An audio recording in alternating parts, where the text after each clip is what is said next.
تو حضرت مولانا الیاس صاحب رحمۃ اللہ علیہ کی اس تحریک کو جب آپ نے شروع کیا تو فرماتے ہیں کہ سب سے پہلے جب آپ اس مسجد میں آئے تو وہاں پر ایک مکتب چلتا تھا. آپ نے اس مکتب کو مضبوط کیا اور اس مکتب کو مدرسے میں تبدیل کیا اور مدرسے میں تبدیل کرنے کے بعد پھر وہیں سے اپنے کام کو شروع کیا.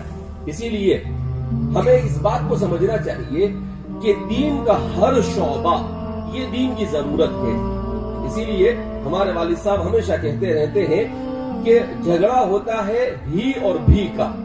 ہم میں سے ہر ایک مدرسے والا، تبلیغ والا، خانقاہ والا، دین کا جو بھی کام کرنے والا ہے، وہ ہر ایک اگر یہ سمجھے کہ یہ بھی دین کا کام ہے تو کوئی جھگڑا نہیں، مگر یہ سمجھے کہ یہ ہی دین کا کام ہے تو جھگڑا ہے. تو ہی اور بھی کا جھگڑا ہے. ہم میں سے ہر ایک یہ سمجھے کہ یہ ساری دین کی ضرورتیں ہیں، اس کے بغیر کام نہیں چلے گا. حضرت قاری طیب صاحب رحمۃ اللہ علیہ سے کسی نے پوچھا کہ حضرت یہ دعوت و تبلیغ کیا چیز ہے؟ تو حضرت نے فرمایا کہ دعوت و تبلیغ نام ہے دین کی تمام محنتوں کو جمع کرنے کا، جس میں دین کی تمام محنتوں کو جمع کر دیا گیا. کہا اس میں تعلیم بھی ہوتی ہے، گویا کہ علم دین بھی یہاں پر جمع کیا گیا.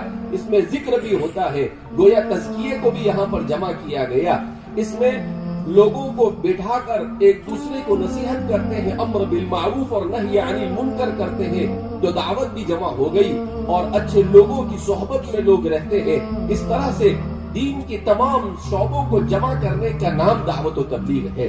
اسی لیے کہتے ہیں حضرت تھانوی رحمۃ اللہ علیہ فرمایا کرتے تھے کہ دین کس کا نام ہے؟ اپنے عقیدے کو درست کرنے کا، اپنے نفس کا تزکیہ کرنے کا، اپنے اندر علم دین سے اپنے آپ کو آراستہ کرنے کا، اپنے اخلاق کو اسلام کی تعلیمات کے مطابق کرنے کا اور اپنی معاشرت کو دین کے تابع کرنے کا. کہا جب یہ پانچوں چیز آ جائے کہ آپ کو پورا عقیدہ معلوم ہو، آپ کا پورا احکام کا علم ہو، آپ پورے طور پر اسلامی اخلاق سے آراستہ ہو، تو اس کا مطلب یہ ہے کہ آپ نے پورے دین کے اوپر عمل کیا.